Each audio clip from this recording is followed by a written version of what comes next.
Welcome to Irresistible You Ignite Your Passion and Purpose. I'm your host, Karen Seltz, and I'm so excited. Tonight, we have a good friend of mine and a coaching buddy, Carla Sanchez.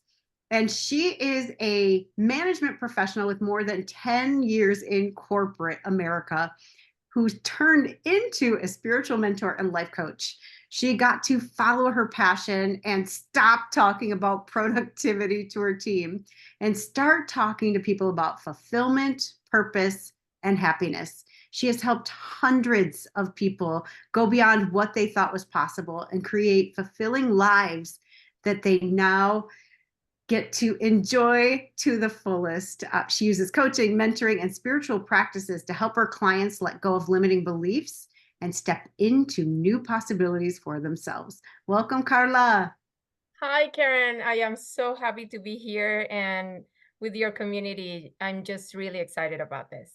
I know, I'm so excited. So, Carla and I coached in a transformational leadership program together, and every now and then I get these intuitive hits. Well, often.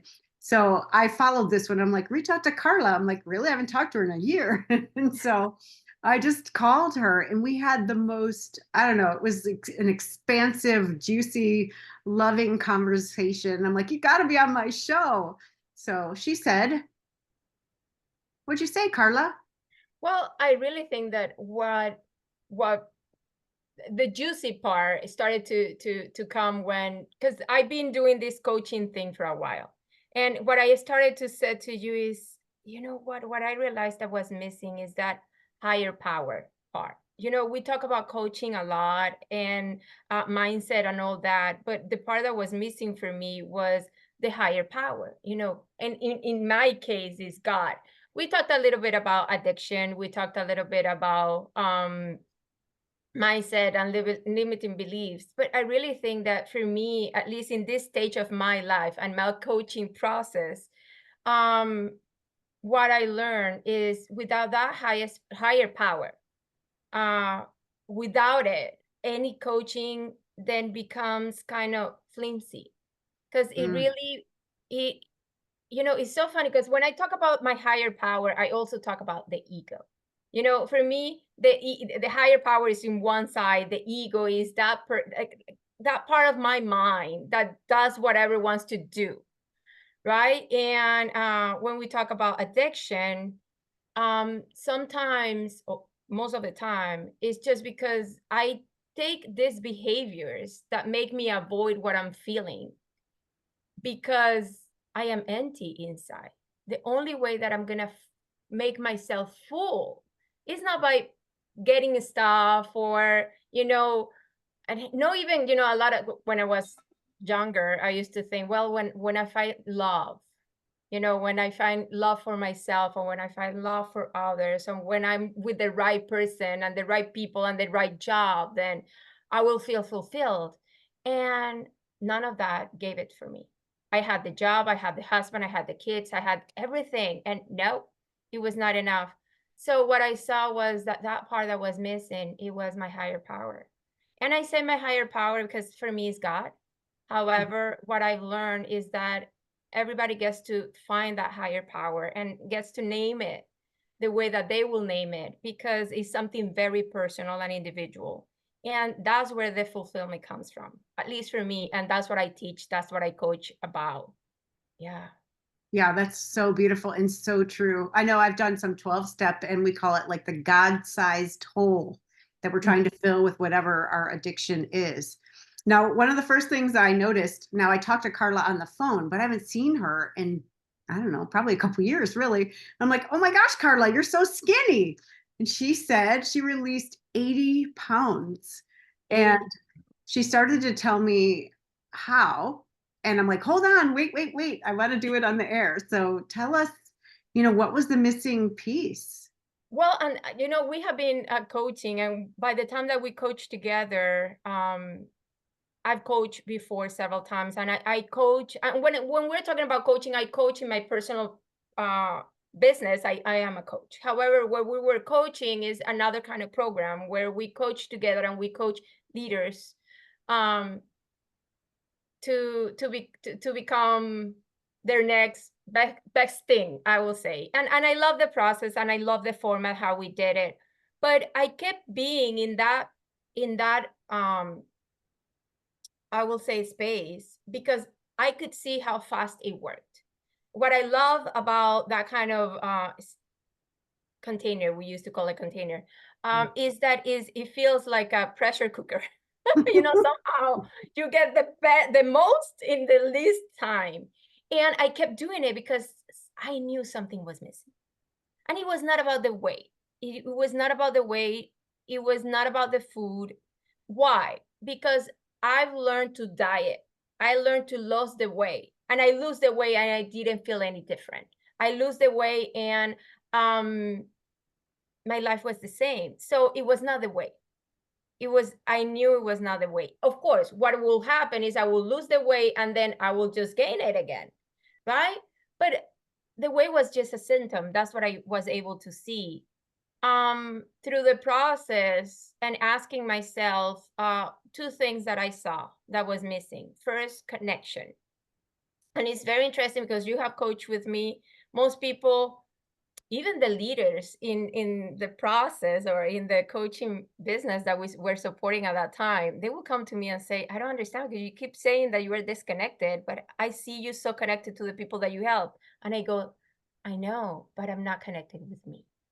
Like there Mhm. was this lack of connection inside of me. And it was lack of emotional connection. It was insane. The first time that I really broke through this, they had to take me out of a room because I was just crying. It was so intense in my body. What I was feeling, it was so intense and new that I couldn't control it. Mm. And what I understood from this is that as a kid, I was not allowed to voice my feelings. So I just disconnected from them. And even though I was able to feel them and to feel the sadness or the anger, I was not honoring them. I was not allowing to feel the deepest feelings. I was just surface with them all the time and I will just dismiss them. Mm. So that brought me to uh embodiment training that I did. And because I heard that that will help me be able to just um being okay feeling in my body my feelings, and that supported a lot because what I understood was that my nervous system, because it was not allowed to function normally, what I did is I will shut it down. And I Mm. noticed that because what I would do, you know, they say you either fight or flight. I will freeze. Yeah. So that's the third one, right? Like flight, fight or freeze. What I would do is I will freeze because I didn't know how to react to the whatever I was feeling. And yeah, that was one. The third one, I mean the second one was self-love. Just um allowing myself to see that I was not happy with me. I was um when I was able to connect with those emotions, what I saw was um uh, it I doubt about saying it because it hurts me. Um but I saw hateful myself. Like and when I was able to actually process that, because I was able to feel it and process it, then I found all the answers that I needed to find. I mean, as you said, I found a 12-step program that supports me with the food, and I'm not only dealing with the food, I'm dealing with my addictions, because it's not only one. What I learned is that once you see one addiction, you can see all the other ones. And I can name now, right, that emptiness that I felt. And I can see how I was trying to um, feel it with things or Mhm. behaviors, and that was not giving me what I wanted. The fulfillment that I was looking for came from that connection with myself and that connection with my higher power that we were talking about earlier. So, Yeah, that's amazing. You said so many things, and I think that hating yourself, um, I think it's really common for people, but I think many of us reject that. We're like, no, I don't hate myself. I'm hard on myself. I expect a lot from myself, or I expect, you know what I'm talking about? Like, we have these impossible standards, but I think the moment you're able to own it and to say, yes, I have hate for myself, or I feel hate for myself, or whatever, it loses its power over you. And 100%. That's the key. yeah, and I've said, a lot of times, like for me, those holes came from rejecting whole parts of myself, like whole characteristics. Like if I'm selfish, nobody will love me. And it's like, looking down and like ripping out a hunk of my flesh, that selfish part, and like casting it aside. And we do that so much when we're little. We learn all the things that aren't acceptable, or that get us punished, or get us ostracized, or we don't earn our parents' love, or and by the time we reach adulthood, we look down and we're full of these holes. Well, of course, we're going to be trying to fill them with things out here, Hmm. because it's really uncomfortable to feel that empty and that incomplete. But when you start realizing that there's nothing unacceptable about you, not one thing, and you bring those pieces back and reintegrate them, then you are whole again. And it sounds like that's what you did. 100%. And, I really think that, I mean, as I said, I am in a 12-step program, but I I was able also to see that I've been in a I've been in recovery. I call it like that because in AA they call it recovery. And I said, well, I I I've been in recovery for more than 10 years. And I didn't know because I didn't know about the 12 steps or anything like that.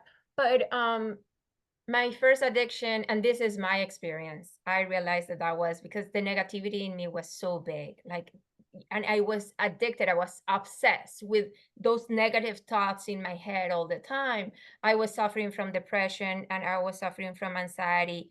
And I've been in medication for already a year and a half. And every time that I went to the doctor, plus I was suffering from chronic back pain. So I was numb all the time. I was taking so many medications. And every time that I went to the doctor gave me more and more and more. I was like, you know what? This is not working. It's not working because I was numb. I couldn't feel anything. Don't Mm, get me wrong. It gave me strength. Medication helped me. I'm not saying that it didn't. It did. At the same time, I knew that that was not a solution. And crying in my bed, this bed behind me, well, I mean, you cannot see it, but crying in my bed, I did the first step. I did this, this is not a life that I want. It was so unmanageable for me. It was like out of this uh possibility of me working with it because I couldn't anymore. It was out of my hands. And the second one was um I gave it to God. I actually had been strained with my religion. My background is Catholic, and I was strained with it because I strange with it. I had my fight with my own religion and my beliefs, and at that point, I didn't have anybody else to turn into. Like I didn't. Like everybody else, I knew it was not the answer. So I said, you know what? I actually talked to Jesus, and I said, "This is between you and me." This is between you and me, and I put it in your hands. I put it in your hands. And I really think that that's where my recovery started because I said, I will do everything you tell me. I mean, I will let you guide me. You take me wherever you want to take me, and I will listen. I will do it. And I really think that that was the possibility that brought everything else into my life mm. Yeah, and because it's true surrender too. 100, because yeah, I mean, I acknowledged that I couldn't at that point. It was so bad that my parents had to take my kids to school They had to do grocery shopping for me because I couldn't. Mm. And little, it was 10 years ago, but little by little, God had shown me how and when Yeah. and the direction. And sometimes I mess up. And, he's so amazing that he said, okay, that's good, and we go again. Yeah. I love that. There's a concept in A Course in Miracles that's like choose again. Like if you don't like your results or what you have right now, make a different choice. You can choose an infinite number of times.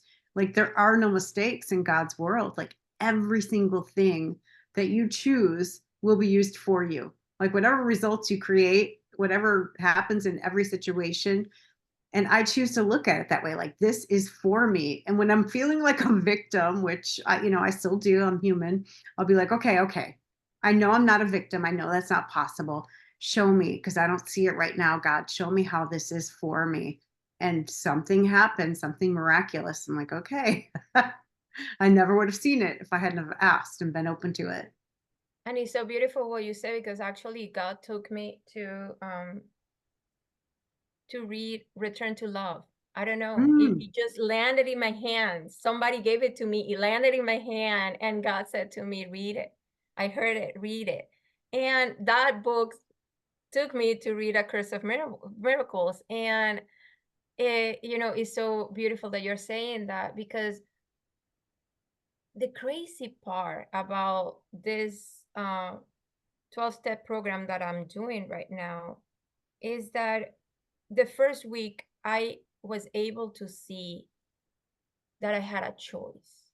Before, I didn't have a choice not to eat this or that because I was eating my feelings, right. right? So everything, like I will feel something, I will go and eat. I will feel something, I will go and do that, because that's what I learned. It was not only my eating, it was many other things that I was doing to fulfill that emptiness every time I felt, Yeah. right? And then to have I don't have to do it. Karen, I didn't know I didn't have to do it. Every time that I had an urge, I thought that loving myself was giving me the food or doing the thing or doing that thing. Who knew that loving myself would say, no, I don't have to do that, even though I want to? That was Mm, mind blowing to me. that's incredible. Yeah. I didn't know that I had a choice. Right. I know. I was like that too with many things. I'm like, I never even considered any alternatives. I Mhm. did not know I had a choice. And then, but once you know you have a choice somewhere, then it opens up everything, doesn't it?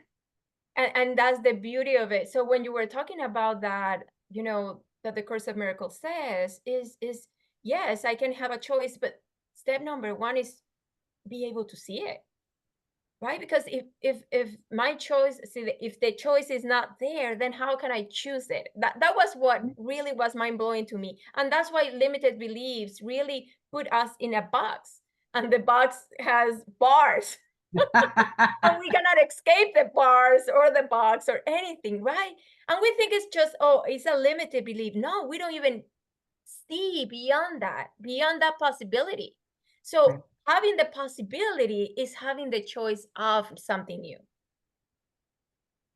Yeah. Well, how did you begin to see, or like in the moment, how were you able to implement, oh, I actually have a choice here. I don't have to do, what my emotions say. Well, I really think that when you're ready, they say that when the student is ready, the teachers appear. I really think that I was so ready. I have worked so much on my self-love. And when I think about my self-love, I'm talking about what I thought love was. Because I really thought that love was this or that. I mean, I had a notion, an image of what love should be with people, with myself, you know. Um, so I worked on that a lot.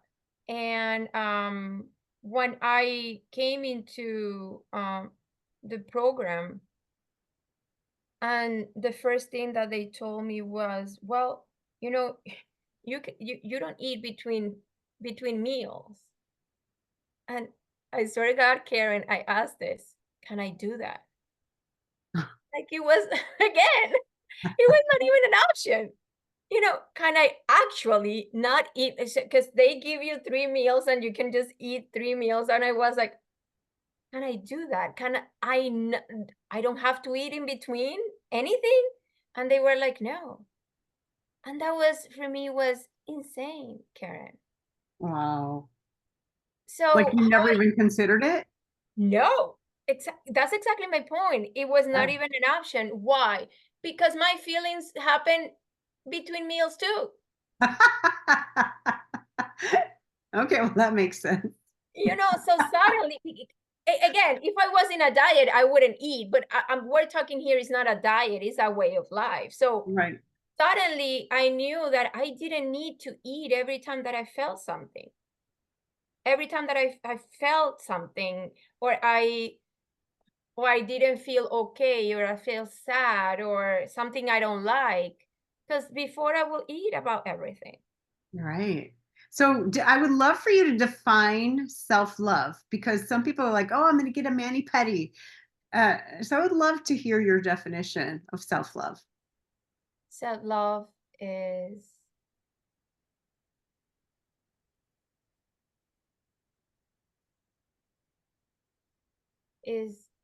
the ability to give myself exactly what I need. Um, is not missing the point. Is being able to listen to myself and give myself exactly what I need. Mm. I love what you're saying because yeah, self-love was given to me as many things that other people thought that it was, right? And in my in my journey of trying to look what self-love was to me, I had to discard everything that was not mine. Mm. Probably Karen, self-love is mani petty, or a spa day, and that gives you whatever you need. I'm not making little what people do for themselves. It was it was not for me. Right. And for me to be able to listen to me and know what it was for me, that was the key. And I really think it changes for everybody. Because even if I think about Carla as a little girl, self love was going to be different than what it is today. Yeah. And probably in 20 years or 40 years, it's going to be different. So, yeah, it's different. That's beautiful. I love that. So tell me what you mean, tell everybody about God's codes. Like, what are they? How do we use them? Well, for me, God's code, it comes from my own experience of that relationship that I have built with God. And um, the first code that I got was acknowledgement. Acknowledgement that I don't know what God is. I think I know, but everything that I think I know has been brought to me by somebody else. So even as I said, I learned to find out what self love is for me. I got to learn what love was for me. Yes, I made that claim and I asked Jesus, hey, this is between you and me. And I need you to take me to God. I asked him, I said, you know what? I need you to make this connection because I cannot do it by myself. I'm not strong enough right now. And many things happen. Many things happen through that process. One of the biggest one, I will say, that opened up this limited beliefs that I had about God was a message that I received in a meditation. During that meditation, I received a message from Jesus that said, I need you to let go of what you think I am Mm. so you can know me. That was mind blowing again. It was okay. I didn't know what it meant because everything I know about him, I know, right? But then to be able to dismantle that image that I had of him, um, There's it a was quote. There's a sorry. quote. There's a quote that says, God loved us so much, he made us in his image, and we repaid him by remaking him in ours. We Yeah. put God in a box like a In my human. box. Exactly. I Yeah. put him in my box. And then I claim that he's the one who doesn't give me what I need. Right. But in reality is that,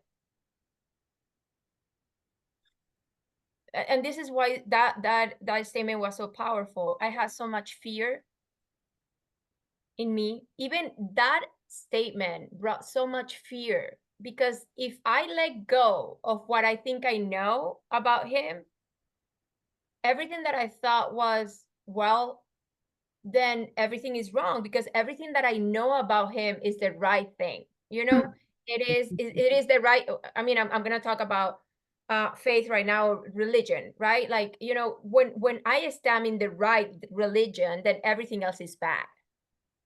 And for him to ask me to let go of, he will take me to churches, different churches, and I will just sit down and listen. I remember one time that I wanted to go to this church, and I thought it was amazing. It was open. It was, and I thought it was everything that I wanted.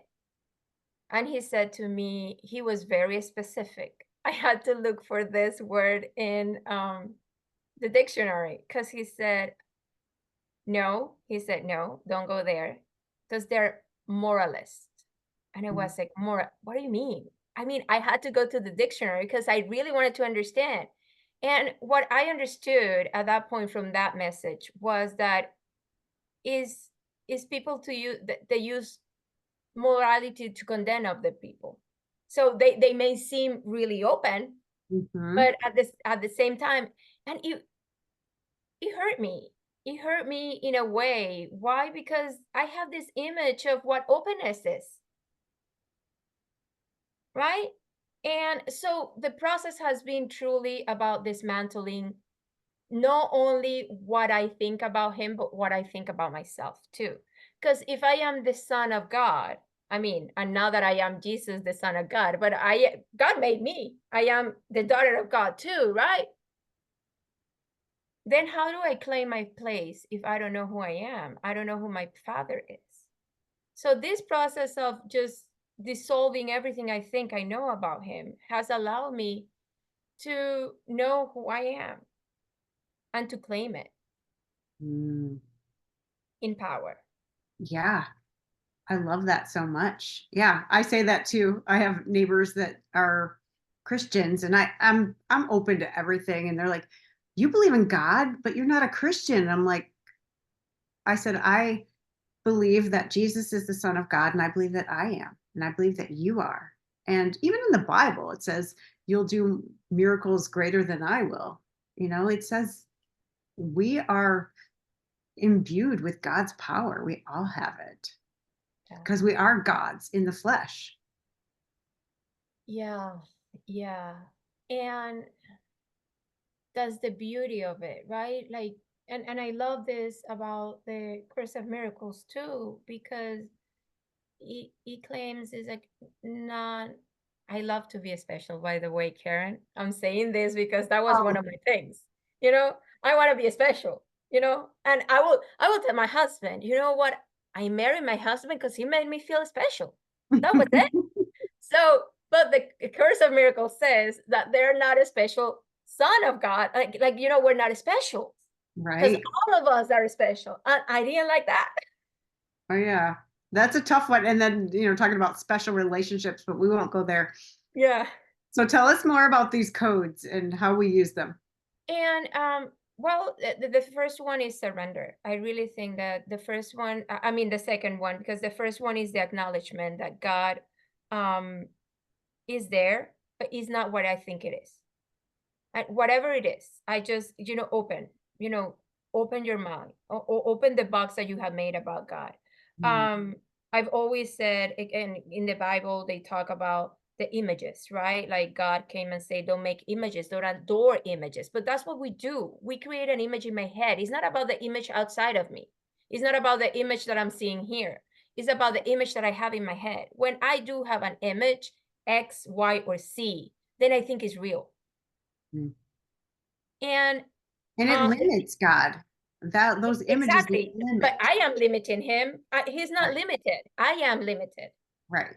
right? And so opening that box allows me to really see him, and it goes through fear. Why? Because so much of what we think that we know is right, it has to break so I know something different, right? And I'm saying this because it brings fear, it brought fear to me. So if I think that God can be different, what does that mean? Everything that was outside of my limit belief about God, it was the devil. Mm. It was not good. Religion had told me that it was outside of that. And that Mm. scared a lot me, like it really did. And I had to process that with God. I will just allow God to take me um step by step, because I will say, this one gives me a lot of fear, and he will say, just give me your fear and we keep pushing forward, right? Like, just give it to him. And so the first one is allowing to yourself to see it in a different way, whatever it is, because he will guide you. When you allow, you will receive. When you ask, you will receive. And the second one is see him, because I really think that this one allow me to let the fear go easier. We always say that God is omnipresent and omnipotent, but we really believe it? Because then when it comes to wait a second, because there is a fight and body good and he can handle it, he can. He will never let you down. So for me, holding that code, God is omnipresent and omnipotent all the time, not only when I feel good. Mm-hmm. Because when I feel bad, he is with me and he's not going to allow anything to happen to me. I can trust him. He has my back. He has my back. And he's not, oh, he has my back like my husband, that he's human. No, he has my back and he's all powerful. Right. So there is nothing bad that can threaten me. It Right. doesn't matter that I believe it. It cannot Yeah. happen. So that's code number 2. And then the third one is communication. Again, I believe in Jesus. I believe in God. The Holy Spirit, it was sent to us. And it's so funny because I saw this one in a meditation too. He came to Jesus as a dove. Now, if you think about those times, what were the doves used for? I don't know. Weddings? We use them now to communicate, to send messages. They didn't Oh. have phones. They communicate through those. Oh, I didn't know that. I thought I've heard of pigeons, but not doves. Okay. Hmm. Yeah. Okay. And they still do. Yeah. And that's the thing. The Holy Spirit came to us as the messenger, the intermediary, so we can have a communication with God all the time. It's not only when I feel okay and when I feel rested and calm. In the middle of it, God is with me. Just as you said to Karen, in the middle of whatever is happening, remembering that I have a choice. It doesn't mean that I don't have to feel the feelings. The feelings are going to be there. I will be in the middle of my biggest upset. But then I keep remembering God is omnipotent, omnipresent. He got me. He has my back. I am communicating with him, even though I am in the middle of this awful thing that is happening to me. He's not going to leave me alone. And his power go beyond what I think they can do. Right. So those three codes for me are the base of everything. Because then I can be confident that everything is being taken care of. Yeah. Yeah. And it sounds like you're so open and listening because I think, I mean, I won't speak for anybody else, but um, I used to pray and then not listen. Or I would meditate and listen. I would write down all of this beautiful stuff that I heard from the Holy Spirit, and then I wouldn't act on it. Mhm. So there was a big disconnect for me for a very long time. So, and then for me, it was like unworthiness. Like, I'm unworthy of receiving this information. Why me? Like, I felt like I was being treated specially. And I Mhm. know I knew I wasn't special. Right. So, um, do you have anything to say about that? Like the worthiness to receive that type of communication and to engage in it? Yeah, I remember because I made the same question. Why me? Why you are talking to me? There are so many other people, right, that deserve it better than me. Mm, And the answer was because you're listening. mm, That's it. It's not because I'm special. Everybody gets it. Everybody has the right? But the difference is I am listening. So, and the disconnect that you're talking about, right? Well, I listened, but then I didn't act. Got it. But then at one point you're gonna act. And right. we got to trust. We got to trust that he has our back, even though we're not doing the thing. Because then what I would do is I will disconnect. I will feel the unworthiness. I will disconnect. I will disappear. You know, because we do that and we play that game that, oh, he disconnected. No, no, no. I disconnected. He left me alone. No, no, I left him alone. And I'm playing the victim, just as you said, right? Right. Um, so even when I am not doing the thing, I get to trust that he has my back. Because if I keep following the steps, if I keep going forward, even though sometimes we think that, it's not going as fast as it should, or you know what, I'm not this good, and that's why I am not where I should be, because that's another conversation that I have all the time. If i if i believe it, if I believe what my ego is telling me, then I will stop. Yeah. And it's not worth it, because he is on the other side.